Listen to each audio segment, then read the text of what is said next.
ഈശ്വർ മാൽപ്പയുടെ നേതൃത്വത്തിൽ മത്സ്യത്തൊഴിലാളികൾ ഗംഗാവലി നദിയിൽ ഇറങ്ങി. ഇന്നും ನಮ್ಮ ಮನೆಯವ್ರನ್ನ ಎಲ್ಲರೂ ಒಂದ್ಸಲ ನೆನೆಸ್ಕೊಳ್ತೀನಿ, ಯಾಕೆಂದ್ರೆ ನಾನು ಬದುಕುವುದಿಲ್ಲ ಅಂತ.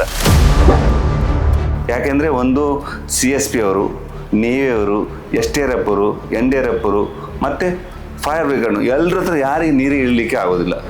ಯಾಕೆಂದರೆ ಅಲ್ಲಿ ನನಗೆ ಕಣ್ಣಿಗೆ ಕಂಡದ್ದು ಅವರ ತಂದೆ ತಾಯಿ, ಅವರ ಮಕ್ಕಳು ಅಳ್ತಾ ಇದ್ರು. ಜುಲೈ 16ರಂದು ನಾಪತ್ತೆಯಾಗಿರುವಂತಹ ಕೇರಳ ಮೂಲದ ಲಾರಿ ಚಾಲಕ ಅರ್ಜುನ್ ಸಮೇತ ಲಾರಿಯೂ ಸಹಿತ ಇವತ್ತು ಪತ್ತೆಯಾಗಿದೆ.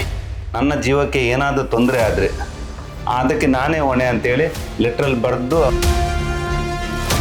1000 ಬಾಡಿ ಇರ್ತುಂಟು ಆಲ ಕರ್ನಾಟಕದಲ್ಲಿ ಎವಡೆ ಲೆಟರ್ ಇದ್ದಿಟ್ಟು ನಾನು ಕೇಳಬೋದಿಲ್ಲ. ನಿಮ್ಗೆ ಎಷ್ಟು ಕೆಲಸ ಇದೆ ಅಷ್ಟು ಮಾಡಿ ಅಂತ ಹೇಳ್ತಿದ್ರು. ಆವಾಗ ನಮಗೆ ಸಹ ಒಂದು ಬೇಜಾರಂದರೆ ದೇಹಗಳನ್ನು ಬಿಟ್ಟು ಬರಲಿಕ್ಕೆ ಆಗೋದಿಲ್ಲ. ಅವರು ಗಾಡಿ ಇಲ್ಲೇ ಇಲ್ಲ ಅಂತ ಹೇಳಿದ್ದಾರೆ, ನಮ್ಮ ನೀರಿಗೆ ಬೀಳಿಲ್ಲ ಅಂತೇಳಿ. നാവൊന്ന് ക്ലൂ ಕೊಟ್ಟ ಮೇಲೆ ആ സിക്കിത്തಲ್ಲಿ അർജുനായുള്ള തെരച്ചിലിൽ ജനങ്ങളുടെ ഹൃദയം കവർന്നത് നമ്മുടെ പ്രിയപ്പെട്ട മുങ്ങൽ വിദഗ്ധൻ ഈശ്വർ മാൽപ്പയാണ്.